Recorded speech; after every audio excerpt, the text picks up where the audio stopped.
Prabowo Subianto telah resmi memangku jabatan sebagai Presiden RI ke-8 bersama wakilnya Gibran Rakabuming Raka. Masih terlalu dini untuk menilai arah kebijakannya, namun kita dapat meneropong dari komposisi kabinet dan pidato politiknya usai dilantik menjadi presiden dalam sidang paripurna MPR Minggu 20 Oktober 2024. Salah satu hal yang menarik dari pidato Presiden Prabowo adalah tentang demokrasi. Prabowo mengatakan, sejak dahulu para pendiri bangsa ingin Indonesia menjadi bangsa yang berdemokrasi sehingga menempatkan kedaulatan rakyat setinggi-tingginya dalam dasar negara Pancasila.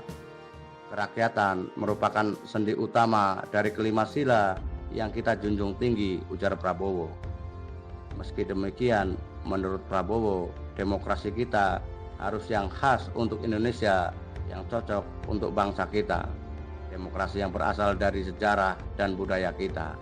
Demokrasi yang santun, di mana berbeda pendapat harus tanpa permusuhan. Demokrasi di mana mengoreksi harus tanpa caci maki. Bertarung tanpa membenci, bertanding tanpa berbuat curang. Demokrasi yang menghindari kekerasan, adu domba, hasut menghasut. Demokrasi yang sejuk dan damai tanpa kemunafikan. Hanya dengan persatuan dan kerjasama kita akan mencapai cita-cita para leluhur. Bangsa yang gemah ripah loh jinawi, toto tentrem karto raharjo. Bangsa yang baldatun toyibatun warubun kofur. Bangsa yang dimana rakyat cukup sandang pangan dan papan, ujar Prabowo dengan berapi-api. Bahkan Prabowo menyebut cita-citanya adalah melihat wong cilik iso gemuyu, masyarakat kecil bisa tersenyum, bisa tertawa. Sampai di sini kita bisa menerka seperti apa bentuk demokrasi di era Prabowo. Sepertinya sila keempat Pancasila yang menyimpan amanat bentuk demokrasi para founding father akan menjadi suaranya.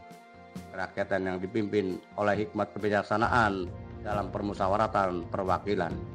Model demokrasi permusyawaratan melalui perwakilan sebenarnya pernah diterapkan oleh rezim Orde Baru, di mana presiden dipilih oleh MPR, sedang gubernur dan bupati wali kota dipilih oleh DPRD.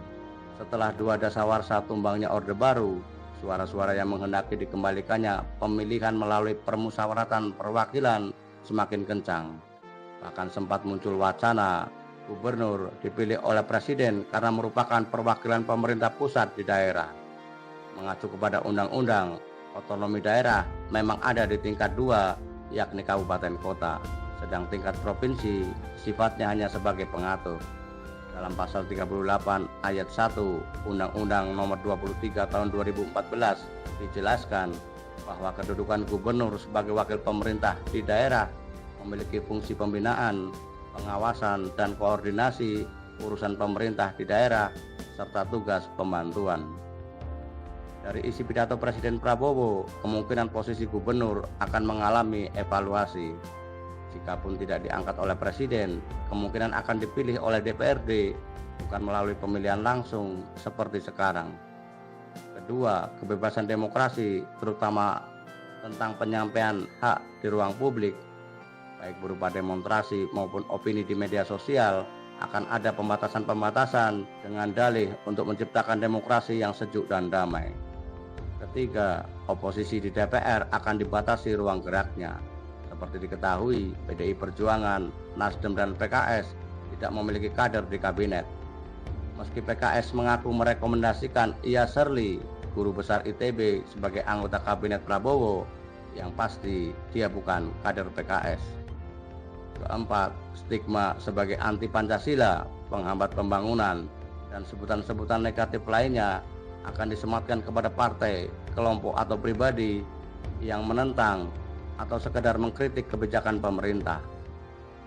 Kelima, tidak akan ada upaya pengungkapan pelanggaran HAM berat masa lalu. Menurut Yusril Iza Mahendra yang ditunjuk menjadi Menteri Koordinator Bidang Hukum dan HAM, Imigrasi dan Pemasyarakatan dalam Kabinet Merah Putih, dulu sudah pernah dibuat Undang-Undang Pengadilan HAM ad hoc, Komite Kebenaran dan Rekonsiliasi, untuk mengungkap persoalan HAM di masa lalu. Persoalan HAM masa lalu sudah susah diungkap, bukti sudah tidak ada, Peristiwanya sudah berlalu. Lebih baik belajar, menyesuaikan dengan persoalan sekarang, membangun masa depan lebih baik untuk hukum dan HAM, kata Yusril. Demikian, ini hanya opini, bisa juga disebut sebagai prediksi.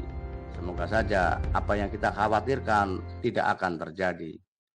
Kita akan dukung pemerintahan Presiden Prabowo sepanjang benar-benar berpihak kepada wong cilik, kepada rakyat kebanyakan, serta tidak mementingkan kepentingan pribadi dan kelompoknya saja.